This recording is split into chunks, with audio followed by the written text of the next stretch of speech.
છોટાઉદેપુર જિલ્લાના તલાટીઓ પોતાની પડતર માંગણીઓને લઈને છેલ્લા કેટલાક સમયથી હડતાલ પર છે અને કામગીરી બંધ રાખીને વિરોધ નોંધાવી રહ્યા છે, પરંતુ તેમની આ હડતાલનો ભોગ સામાન્ય ગરીબ જનતા બની રહી છે, કારણ કે એવા કામ કે જે તલાટીઓ દ્વારા કરવામાં આવે છે તેવા કામ કરવા માટે સામાન્ય જનતાને ધક્કા ખાવાની ફરજ પડી છે અને તેમના કામો અટકી પડ્યા છે।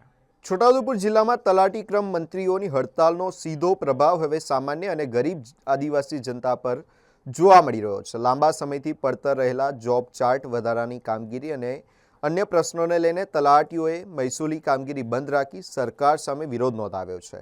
જિલ્લા અને રાજ્ય તલાટી મંડળના આહવાન હેઠળ તલાટીઓએ કલેક્ટર, ટીડીઓ અને મામલતદારને આવેદનપત્ર આપી પોતાની માંગણીઓના ઉકેલની માંગ કરી છે। જો કે હજુ સુધી કોઈ નિરાકરણ ન આવતા સરકારી કામગીરી ખોરવાઈ છે। ખાસ કરીને નવા શૈક્ષણિક સત્રની શરૂઆત વચ્ચે શાળા અને કોલેજોમાં પ્રવેશ માટે જરૂરી જાતિના દાખલા મેળવવા વિદ્યાર્થીઓ અને તેમના વાલીઓને ભારે હાલાકીનો સામનો કરવો પડી રહ્યો છે। છેલ્લા 8 થી 15 દિવસથી અરજદારો સરકારી કચેરીઓના ધક્કા ખાઈ રહ્યા છે। ગ્રામજનોના જણાવ્યા મુજબ મામલતદાર કચેરીમાં જતા તેમને રેવન્યુ તલાટી પાસે મોકલવામાં આવે છે, જ્યારે તલાટી તરફથી ફરી મામલતદાર કચેરીનો સંપર્ક કરવા જણાવવામાં આવે છે। પરિણામે લોકો એક કચેરીથી બીજી કચેરી સુધી ભટકી રહ્યા છે।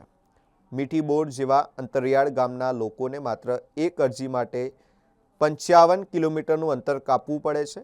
આવાગમન અને ભોજન પાછળ રોજના 200 થી 300 રૂપિયાનો ખર્ચ થવા છતાં તેમને માત્ર નિરાશા જ હાથે લાગી રહી છે। વાલીઓનું કહેવું છે કે સમયસર જાતિના દાખલા ન મળવાથી બાળકોના શિક્ષણ અને સરકારી પ્રક્રિયાઓ પર સીધી અસર પડી રહી છે। તેઓએ સરકાર અને જિલ્લા તંત્રને તાત્કાલિક હસ્તક્ષેપ કરી જરૂરી સેવાઓ શરૂ કરવાની માંગ કરી છે। હવે સવાલ એ છે કે તલાટીઓ અને સરકાર વચ્ચેના વિવાદની સજા આખરે સામાન્ય જનતાને કેમ ભોગવવી પડે? ગરીબ આદિવાસી પરિવારોના સમય, પૈસા અને ભવિષ્યની ભરપાઈ કોણ કરશે?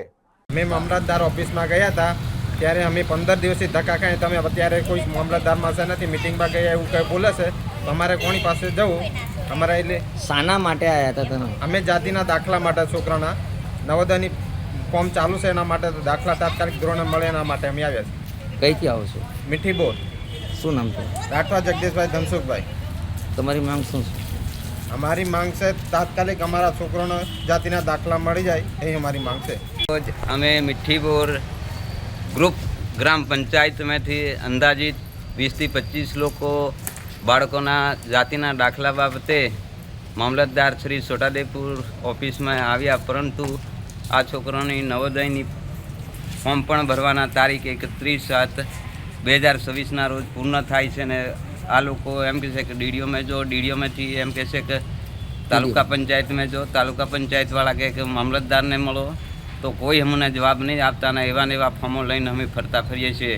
કાયમ 15 દિવસથી છેલ્લા ધક્કા ખાય છે। મીઠી બોરથી છોટાઉદેપુર આવા 55 થી 50 કિલોમીટર થાય છે। તમારી માંગ શું છે? મારી માંગ કે આ છે તે આનું નિરાકરણ જલ્દી આવે। રેવન્યુ તલાટીને પૂછતા તેઓ કે છે તે મહેસૂલ વિભાગવાળા કરશે ને મહેસૂલવાળાને પૂછતા ગ્રામસભામાં પણ અમે લોકોએ સાથે મળી ચર્ચા કરી, પણ કોઈ આનો ઉકેલ આવતો નથી। જલ્દી ઉકેલ આવે એવી અમારી નમ્ર અરજ વિનંતી। રાઠવા માનસિંહભાઈ વિસ્તાભાઈ, માજી તાલુકા પંચાયત સદસ્ય, મીઠી બોર।